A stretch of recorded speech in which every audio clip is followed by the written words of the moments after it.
साथ संगत जी, प्यार से कहना धन निरंकार जी। किसी ने बड़े कमाल की बात कही है कि अपने जीवन को ऊपर वाले को सौंप दे, क्योंकि आप जीवन भर में जो कर सकते हैं उतना तो वो पल भर में कर सकता है। साथ संगत जी, शुरू करते हैं आज की कहानी, जो कि महाभारत के युद्ध के प्रारंभ होने से पहले युद्ध भूमि को तैयार किया जा रहा था। कुरुक्षेत्र की भूमि को समतल बनाया जा रहा था, पेड़ों को हटाया जा रहा था। उस युद्ध भूमि का मुआयना करने के लिए एक दिन पहले निरीक्षण करने के लिए भगवान श्री कृष्ण और उनके मित्र धनुर्धर अर्जुन पहुँचे।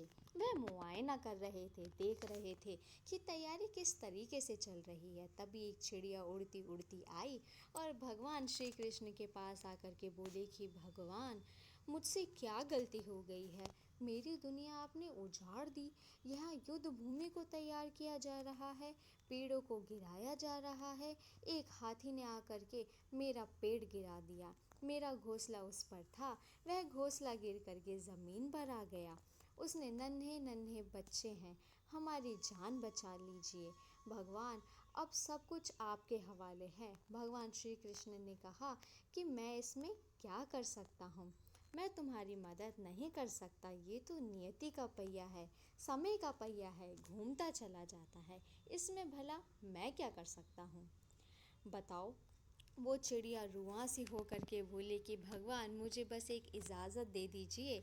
भगवान ने कहा, बोलो क्या पूछना है, क्या इजाज़त चाहिए तुम्हें। तो उस चिड़िया ने कहा कि भगवान, मैं आप पर विश्वास तो कर सकती हूँ ना। भगवान ने हामी भरी।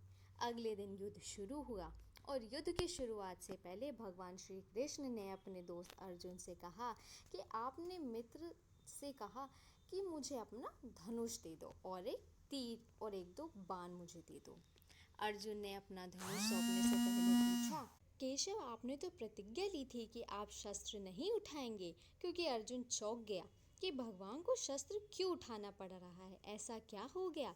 तो भगवान श्री कृष्ण ने कहा कि वो सामने हाथी देख रहे हो, उस हाथी ने उस चिड़िया का घोंसला गिराया, उस पेड़ को नष्ट कर दिया जाए जिस पर कि उस चिड़िया का घोंसला था। मुझे कुछ तो करना पड़ेगा।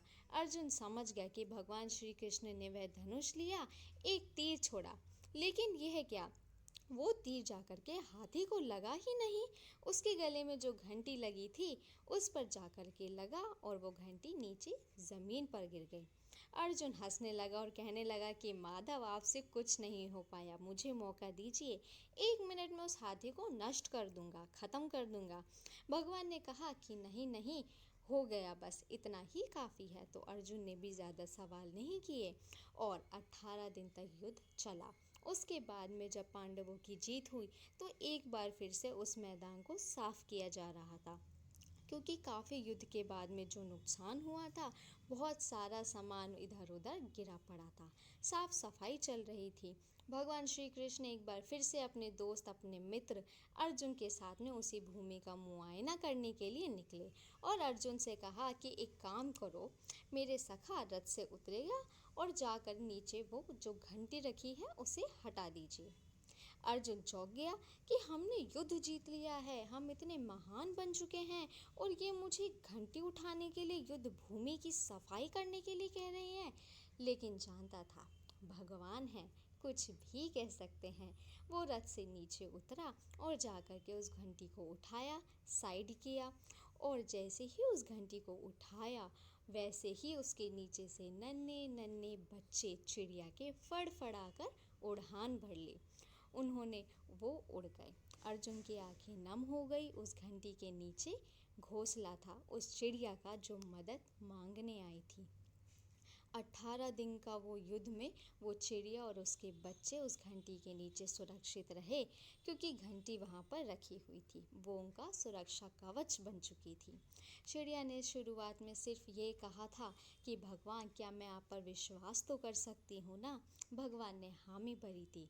साथ संगत जी, ये कहानी बहुत छोटी सी है, लेकिन हमें सिखाती है कि दुनिया में हमारे सामने चाहे जो भी परिस्थिति आ जाए, एक काम कीजिएगा, अपने जीवन को ऊपर वाले पे सौंप दीजिएगा, क्योंकि आप जीवन भर में जितना कर सकते हैं उससे कहीं ज़्यादा तो वो पल भर में कर सकते हैं। साथ संगत जी, आज की कहानी आपको पसंद आई हो तो वीडियो को लाइक और चैनल को सब्सक्राइब ज़रूर कीजिएगा। धन्य निरंकार जी।